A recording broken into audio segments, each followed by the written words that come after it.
Vous êtes licencié. Peut-être certains d'entre vous ont vécu ce douloureux moment où l'on vous fait comprendre que vous êtes devenu obsolète au sein d'une entreprise à cause d'une machine. Et certains se disent où va-t-on si la machine remplace l'homme? C'est une bonne question. Ce serait fini de notre économie. Et c'est là que je vais toucher le point sensible. Oh, c'est sensible, attention! Surtout avec l'émergence des IA. Sommes-nous réellement en train de sombrer dans une autodestruction? Eh bien, je dirais peut-être, mais plutôt non, car il faut raisonner beaucoup plus loin que ça. Générique.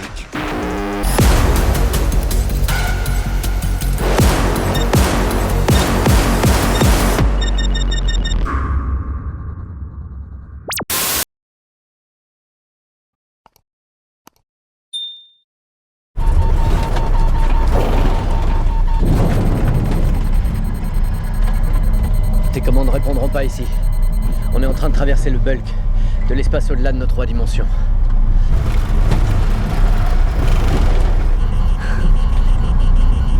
C'est quoi ça? C'est eux, je crois bien. Non, arrête! Depuis l'aube de l'humanité, l'homme a toujours eu un certain entrain au profit pour assurer son confort. Il est l'or.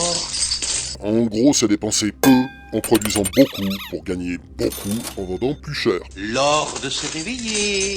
On ne peut le nier. Nous tous, avec toutes nos idées, nous en venons généralement toujours à notre profit. Vous croyez avoir les qualités requises? Ouais, j'ai ce qu'il faut. Demande au minot de ta femme ce qu'il en pense. Nombre d'entre vous ont sûrement vécu l'instant fatidique où votre patron vous remercie de vos services. Jamais personne m'avait encore parlé comme ça. Normal, on parle pas la bouche pleine et tout le monde lui bouffe la main. Et certains d'entre vous l'ont compris au moment où ils ont vu qu'un robot ou une machine allait les remplacer. Engagé.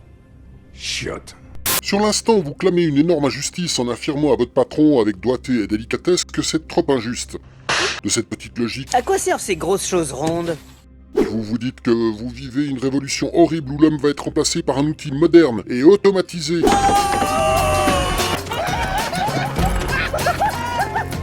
Qui réfléchit et travaille 10 fois plus vite que vous pour 10 fois moins cher. Et c'est là que je vais vous démontrer qu'il en a toujours été ainsi. Oui, puis on a tout le temps fait comme ça. Depuis que l'homme s'est levé pour marcher sur 2 pattes en moins 10 000 avant Jean-Christophe. Vous levez pas, enfin je veux dire, restez assis tout.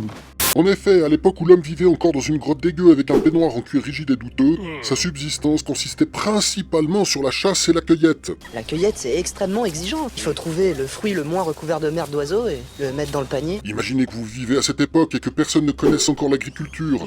Lors d'une de vos expéditions pour trouver de quoi picorer, vous tombez par hasard sur un immense champ sauvage de céréales dans une zone inexplorée. Je sais, c'est peu probable, mais c'est purement hypothétique. Vous décidez de ramener toute cette bonne nourriture, d'en stocker une partie et de troquer le reste. Cette opportunité fait de vous un homme reconnu et respectable. Et vous exploitez régulièrement votre champ secret de céréales. Mais ce travail de transport de denrées vous ennuie. Tu lui diras de ma part que je l'emmène. Au revoir, Georges. Et vous décidez d'embaucher quelqu'un de fiable pour faire ce job à votre place. Pendant que vous troquez avec vos semblables.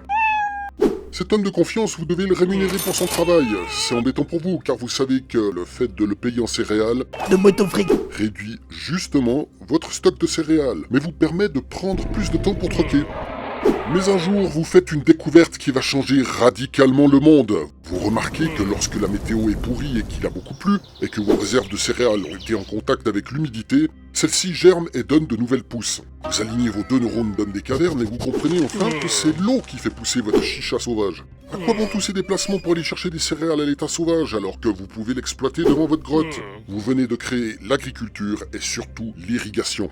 Vous convoquez votre employé et vous lui expliquez que grâce à cette découverte, vous n'avez plus besoin de lui. Et dorénavant, non seulement vous produisez encore plus, en plus grosse quantité, mais vous dépensez encore moins. De son côté, l'individu qui vous a rendu service et que vous avez viré se sent maintenant un peu fourvoyé.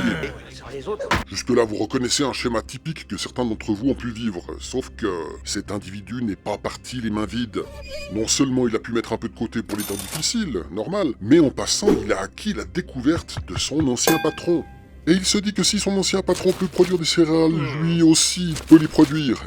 Et le larbin devient en peu de temps à l'égal de son ancien patron en créant sa propre entreprise de céréales. Mais il se passe alors quelque chose d'inattendu. L'ancien employé, en créant son entreprise concurrente, décide de baisser le prix de ses céréales pour s'accaparer les clients de son ancien patron. Le commerce venait de naître. Donc, on récapitule. Vous créez une entreprise, vous embauchez du personnel pour appliquer certaines tâches à la production. Les nouvelles technologies vous permettent de réduire les coûts de production en remplaçant du personnel par des machines, et donc de réduire vos effectifs. Le fait de baisser le coût de production, le produit devient moins cher. Mais parmi votre ancien personnel très qualifié, certains ont flairé cette opportunité et décident de créer leur propre entreprise avec plus ou moins la même expérience. En fait, les nouvelles technologies ne sont-elles pas là pour aider à produire toujours plus et rendre plus accessibles certains produits ? Imaginez les premiers hommes à avoir créé un engrenage et ils avaient dû tailler leur bout de métal à la main, peut-être avec une lime et une scie. Imaginez ce qu'ils ont pensé quand ils ont vu qu'un de leurs anciens employés faisait ça mieux et plus rapide en taillant les engrenages avec une fraiseuse. Et plus tard, le fraiseur lui-même, la tête qu'il a fait en voyant aussi un de ses anciens employés couler directement le métal dans un moule pour faire 10 engrenages en une seule fois. C'est exactement ce qui se passe avec l'évolution des technologies. J'ai pensé à une sorte de machine. Ainsi, le premier ordinateur de série On peut en parler un petit peu plus tard. qui a fait frémir les fabricants de machines à écrire. Eh oui, mais à cette époque, la transition fut difficile et longue car un ordinateur pouvait coûter jusqu'à 10 tickets, avec une puissance qui frisait à peine la puissance de la puce que vous avez aujourd'hui sur vos cartes de crédit. Mais comment les fabricants font-ils pour réduire le prix et augmenter la puissance de vos machines ? En délocalisant dans des pays où la main-d'œuvre est moins chère. Mais ça, on le savait déjà, ça. Et en automatisant les étapes de fabrication au strict nécessaire. Réduire l'intervention humaine sur une production J'ai dû toucher quelque chose qu'il fallait pas. permet à d'autres entreprises de naître et de devenir concurrentes. Revenons à notre époque. En 2025, je sais pas quelle année c'est pour vous qui regardez cette vidéo. On a essayé toutes les chaînes qu'on reçoit, Madame Lovell. Ils se sont encore trompés dans leurs idioties de programme. C'est ça qui permet de voyager à travers le temps. Depuis maintenant une vingtaine d'années, les éléments électroniques, la puissance de calcul et le stockage de données ont atteint des sommets inégalés et on assiste à l'émergence de l'IA. Bonjour Icône, souhaiterais-tu un café ? L'intelligence artificielle, pour les golems qui vivaient dans une grotte.